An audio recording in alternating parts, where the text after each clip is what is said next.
బామ్మగారు యాడికి అందులో టోపీ పెట్టుకొని వచ్చా అందులో యాడికి వచ్చాం? అదే జగన్మోహన్ గారికి ఓటు వేయడానికి ఫ్యాన్ గుర్తుకి వేయాలి. మరి మాకు పింఛన్ ఇస్తున్నాడు, మళ్ళీ మాకు రైతు భరోసా అన్ని ఇస్తున్నాడు. ఆయనకే వేస్తాం, ఆయనే గెలుస్తాడు.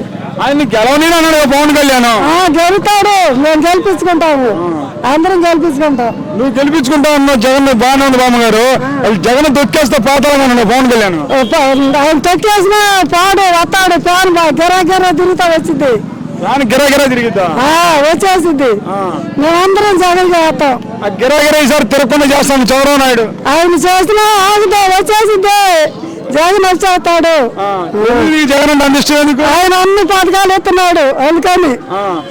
ఆయన పథకాలు ఇస్తున్నారు బాగానే ఉంది. నేను దానిలో వచ్చావు, అడ్డమర్రి పరిస్థితి ఏంది?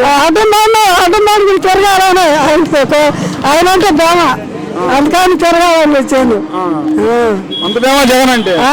బేమేనండి. నీకు అసలు ఏమి ఇచ్చాడు జగన్? పింఛన్ ఇస్తున్నాడు, అన్ని ఇస్తున్నాడు, అన్ని పథకాలు ఇస్తున్నాడు. కానీ ఒకటి ఇప్పుడు మాట చెప్పండి, మరి జగన్ ఒకనా ఇప్పుడు మీ జగన్ అది అన్ని పార్టీలు 3 పార్టీలు కలిసినాయి. 3 అయినా కూడా జగనే వస్తాడు, జగనే గెలుస్తాడు. 3 పార్టీలు ఎలా ఎదుర్కొన్నాడు జగన్? ఎదుర్కొంటాడు. ఇదేమి ప్రేమ గురించి ఎదుర్కొంటాడు. చంద్రబాబు అన్నాడు పింఛను జగన్ కంటే ఎక్కువ ఇస్తాను, ఒకసారి ఓటేయండి అన్నాడు. ఎత్తుగా అన్ని కాల మాటలు ఓర్నే చదువుతాడు.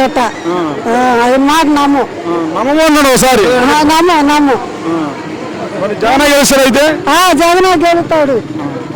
జగనే వచ్చేది జగనే. మరి జగన్ చెల్లెలు సభలో జగన్ ఓట్లేదు అన్నది. ఆయన చెప్పిన ఆగరు, వస్తారు వేసేస్తారు, ఆగరు.